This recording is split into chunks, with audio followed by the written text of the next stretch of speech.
Tabletop Spotlight, brought to you by Dragon's Lair Comics and Fantasy.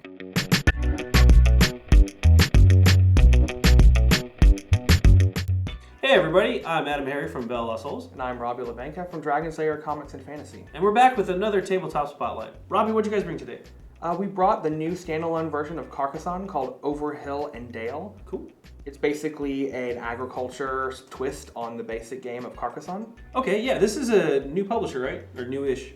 Yeah, Z-Men Games got the license for Carcassonne, and they've done 2 standalones. Okay. The first one is South Seas, which is like a Caribbean one, and this is a farming and crop game, yeah. Sweet, so this is classic Carcassonne with a new twist with some farming stuff going on, right? Yeah, so everything you need is in this box. It's 2 to 5 players. It's ages 7 and up, so it's a great family game. Okay. And it's only $34.99. Sweet. Well, let's go ahead and jump in and take a look at the inside of the box.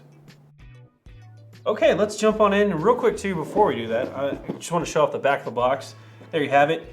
Just real quick, lay down, play some tiles, harvest crops, wander around, and score. You know it's a simple game when there's 3 steps and they can summarize it on the back of the box. Exactly. Cool. Robbie, you want to do the honors there? Cool. Yeah, so again, classic Carcassonne with some new mechanics. I'm pretty excited to get in here. Here's the rule book. Looks like it's full color. Not too complicated, obviously. There's 8 pages of rules, so yeah, can't be too bad, right? And then, okay, tokens. That's the first one, so... This is probably the starter tile, right? Yep, there's always one tile that you have to start with in Carcassonne. Those must be the harvest tokens. Yep. Yeah, let me see here, if you want to get in here with me. Yeah, cool. So those are all this is the assortment of tiles that you would mix up. Yeah, here's the back of the tiles again, so they're random, you can't tell. But when you flip them over, just like classic Carcassonne, you're building roads, farms. Yep. Yeah. There's tons of different combinations. Yep. Oh, hey, a score track. Those are always nice. Yeah. Complicated part of the game was always scoring, so this is nice. Yep. That's just a little, oh, that's nice. And then we've got some meeples in here. Got a farmer meeples. Oh, yeah, they have farmer hats. Some stable meeples. Sweet. Yep, different colors. That's cool. And then, of course, we've got a little extra baggie, probably for the tokens or something like that. And these are awesome, the way they build the inside of this box, because when you pop all the tiles out, they lay in here and they're not shifting all over the box when you're storing it or driving to someone's house or something. It's a great, it's actually, it sounds like a dumb thing, but it's so nice. You have to organize them every time. Oh, yeah. Pretty cool. So yeah, let's talk about the gameplay mechanics real quickly. Okay, yeah. So again, we have some new mechanics involved. The wandering mechanic. Can you talk a little bit about that? Yeah. So basically, in the original version of Carcassonne, one of the things you can do to score points is completing roads. But in this version, you're actually encouraged to wander away from your farm and like expand out and do more things like that. So you actually score points immediately when you cross a certain number of tiles.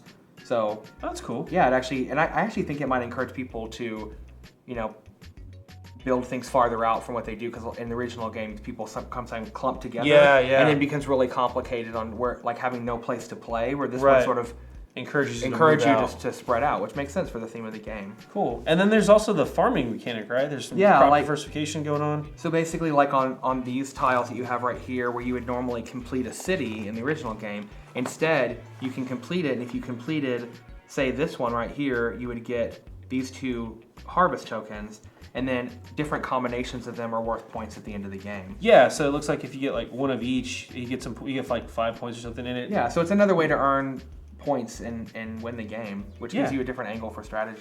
Sweet, yeah. It's like, again, it's classic Carcassonne with some new mechanics and new twist to it. So I do like that a lot. And again, I love the score track too. So you're scoring. This is another change, is you're actually scoring while you're playing. Yeah, you're scoring while you're playing, and then there are some things.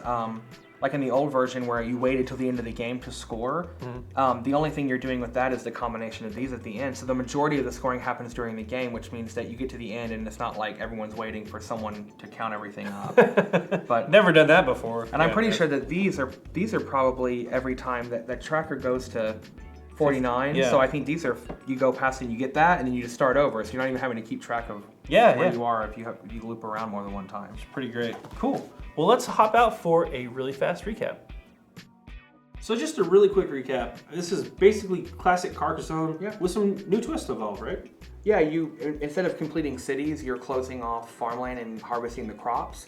And then instead of the road mechanic, you are wandering, so it's promoting you to expand out and score it quick immediately. And score it quicker. So it's a different mechanic than regular Carcassonne. Yeah. So yeah, it sounds like some fun new twist to a classic, awesome game. And I mean, it's really simple. Again, 2 to 5 players, ages 7 and up. So great family game. Yeah, it only takes 35 minutes to play, and it's $34.99. So it's a great way to pick up a new game for family night that your kids and you would enjoy. Yeah, probably the most complicated thing is doing the scoring at the end, but even that's not that bad. That's true. Well, I'm AdamHarry from Bell Souls. And I'm Robbie LeBanca from Dragon's Lair Comics and Fantasy. And this has been another Tabletop Spotlight. Thanks again for watching. Have a good one.